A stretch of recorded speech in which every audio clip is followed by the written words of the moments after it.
Bless up, my sports to the bone people. Back at it again with another update.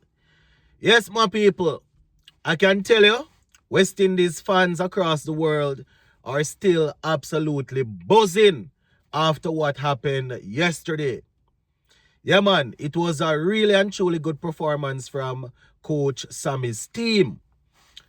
Going up against England, a team that they really loves chasing, right? Our bowlers, which we spoke about going into the tournament, they stood firm and defended over 196. After two games, we can say that it's 1 foot through the door in terms of going into the next round. Still want to make sure that we finish off this round on a high. And talking about finishing off this round on a high, we know that Nepal, they are no walk in the park. But guess what? Italy, they just brushed aside Nepal by 10 wickets.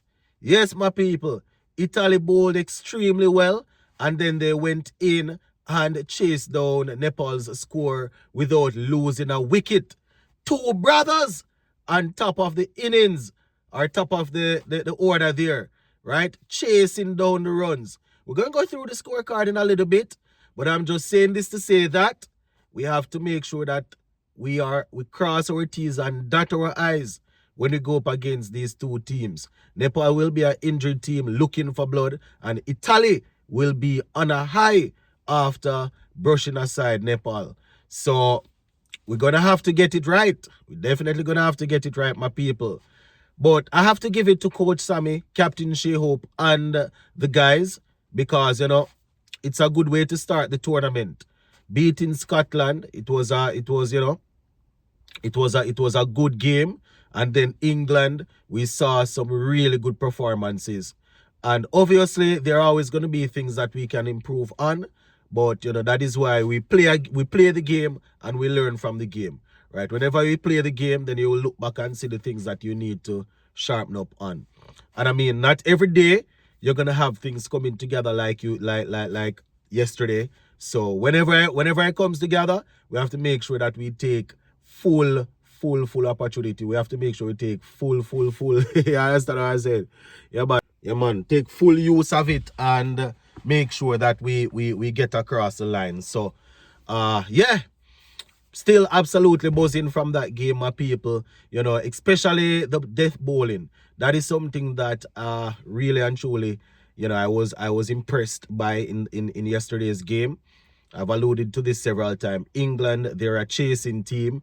You guys will remember me saying that England, if you give them 300, they will chase it down, right? But Goody Kishmoti, as they call him, the middle over master, right? The middle over master, he did pretty well along with Raston Chase. Somebody who wasn't in my playing 11, came in and played a very crucial role.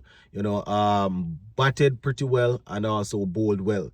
That is why I always say, when I give my playing 11 or I give my opinion before a game, if my opinion or my playing 11 means that we are going to lose, I want it to be absolutely 100% wrong. I want him to go opposite to what I am saying, if that means we're going to win.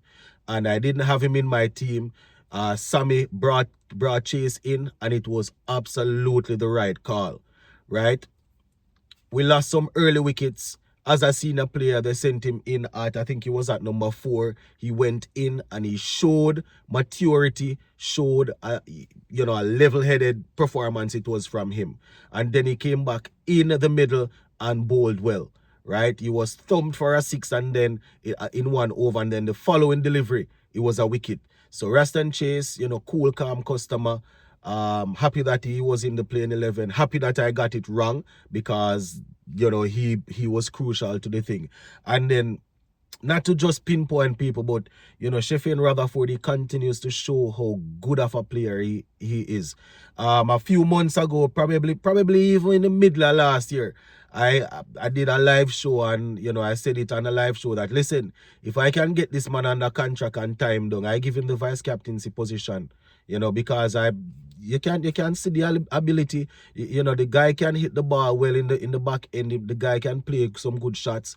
You understand? He will manage spin and he can manage the pace, right? So that's all I'm thinking. It's just difficult to tie down our good players though, especially the poor hitters, to contracts because of, you know, lucrative deals that they will get across the world. But yeah, so another good knocking, and Hitmaya, you know, continuing to show his maturity, right?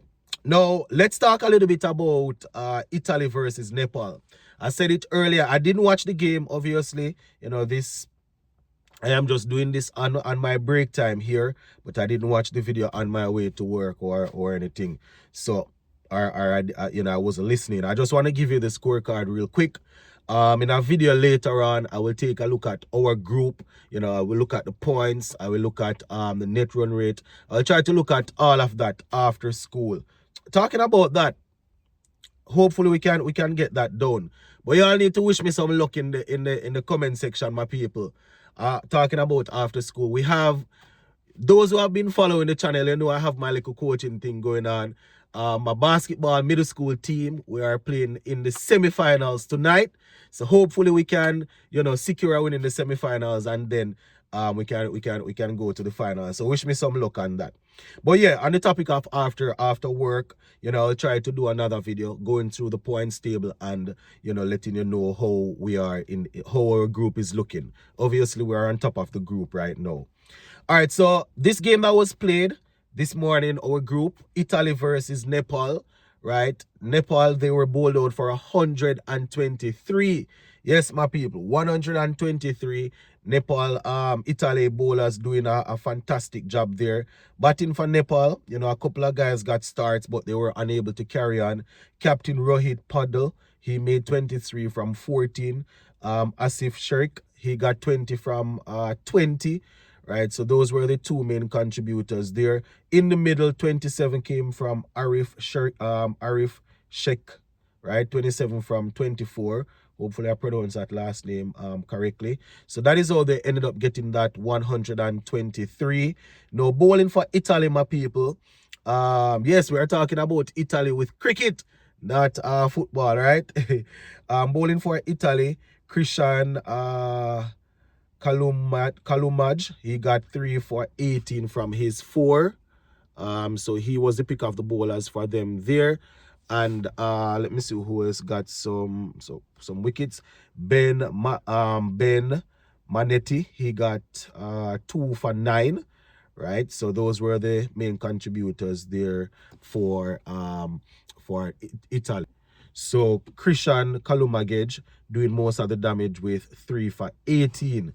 Now, Italy, my people, they made really, really light work of that chase. Light work of the chase, my people. They didn't even lose a wicket. They got up to 124 without loss. Two brothers, you know, on the top of the order there. Justin Mosoka, he got 60 from 44, not out, 5 fours and 3 sixes. Anthony Mosoka, 62 from 32, 3 fours and 6 sixes. That is sibling dreams right there, my people. Right, playing international cricket and performing that well together. So congratulations to Italy, and we look forward to playing them pretty soon. Gonna leave this one right here, my people. Hopefully we can touch base later on. Big up.